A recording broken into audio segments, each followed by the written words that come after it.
jsi pramen našeho posvěcení. Proto prosím, sešli rosu svého ducha také na tyto dary a posvětě, ať se nám stanou tělem a krví našeho Pána Ježíše Krista.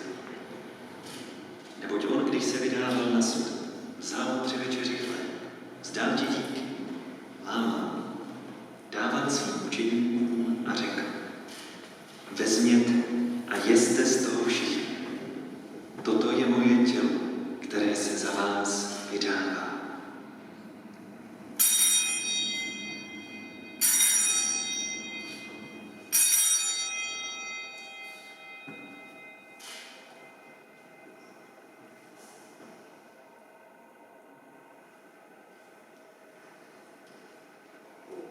Po večeři vzal také kalich, znovu ti vzdal díky, dal svým učeníkům a řekl: vezměte a pijte z něho všichni.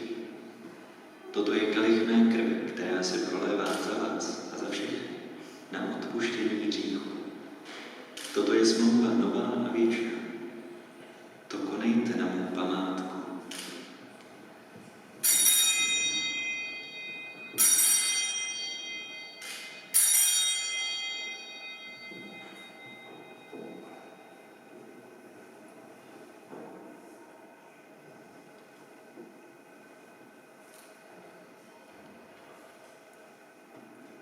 Tajemství víry.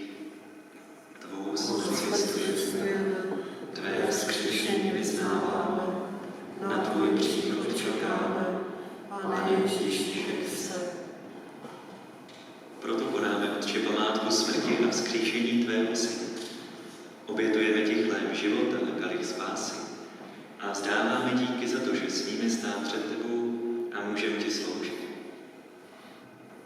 A v pokoře tě prosím, ať nás všechny, kdo máme účast na těle a krvi Kristovi, shromáždí a sjednotí Duch Svatý. Pamatuj, Bože, na svou církev po celém světě. Veď jí k dokonalosti lásky v jednotě s naším papežem Františkem, našimi biskupy Janem a Josefem a se všemi, kdo jsou uvěřeni, aby v té církvi konali službu. Pamatuj, dobrý Bože, také na Honzu a Míšu. Ty jsi je chránil od narození až do dne jejich snětku. Stůj při nich i nadále, aby provázení tvou milostí se trvali v pokoji a lásce.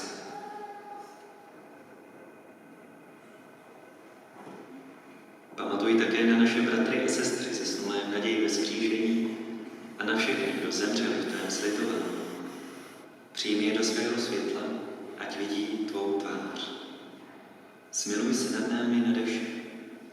Dej nám věčný život ve společenství se svatou Pannou a Bohorodičkou Marií, jejím snoubencem svatým Josefem, s tými apoštoly a se všemi spravedlivými od počátku světa. Ať tě s nimi chválíme a oslavujeme skrze tvého Syna, Ježíše Krista. Skrze něho a s ním a v něm je tvoje všechna čest a sláva, Bože Otče všemohoucí, v jednotě Ducha Svatého, po všechny věky věků.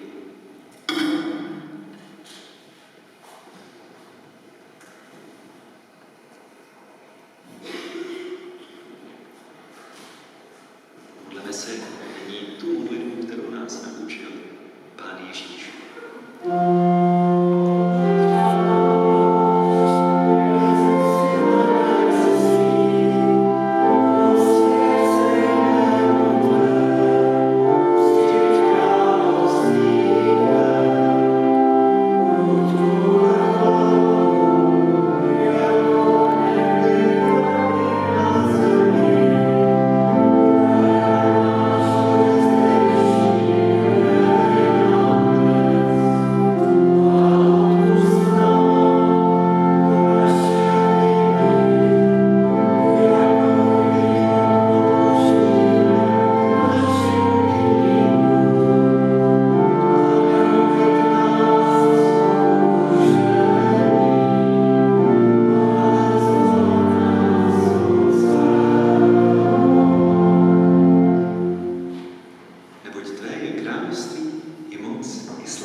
teď je taková vzácná chvíle, kdy po modlitbě Otčenáš přichází takové velké požehnání novomanželům a taky ten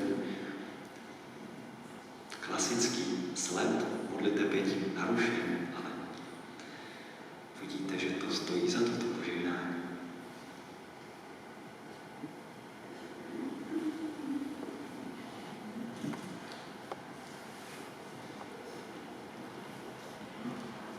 Otče svatý, stvořiteli světa, tobě má počátek všechno na nebi i na zemi. Muže a ženu si stvořil svému obrazu a jejich společenství si zahrnul svým požehnáním. Prosíme tě proto, dobrý Bože, ať na nevěstě Míši a ženichu Honzovi spočine tvé hojné požehnání a jejich srdce ať naplní tvůj svatý duch, aby se jeden druhému stávali stále více darem, aby dobře vychovali své děti v prospěchu rodiny i církve. Ať tě, Pane, ve dnech štěstí chválí, ve dnech smutku, ať v tobě nalézají útěchu. Pomáhej jim v jejich práci a neopouštěj je v jejich starosti. Ať tě spolu s celou církví oslavují a vydávají světu o tobě svědectví. Ať dosáhnou požehnaného věku a se všemi, kdo se s nimi nyní radují, ať dojdou do věčného království skrze Krista našeho Pána. Amen.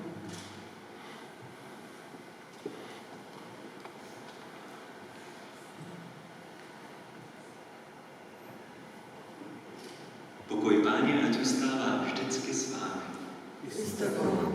Pozdravme se navzájem pozdravením pokoje.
Ať vás provází láska věčného Otce, ať pokoj Kristův naplní vaše srdce a Kristus ať s vámi přebývá. Amen. Ať jsou vaše děti vaší radostí i chválou. Ať vždycky najdete pomoc u svých přátel, ať žijete v míru se všemi lidmi. Amen. Ať jste svědky Boží lásky ve světě a po životě plném dobrých skutků vejdete do radosti věčné. Amen. Požehnej vás i všechny přítomné, všemohoucí Otec i Syn i Duch Svatý. Amen. Dobrořečme Pánu. Bohu díky.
Se si mnou gratuluju.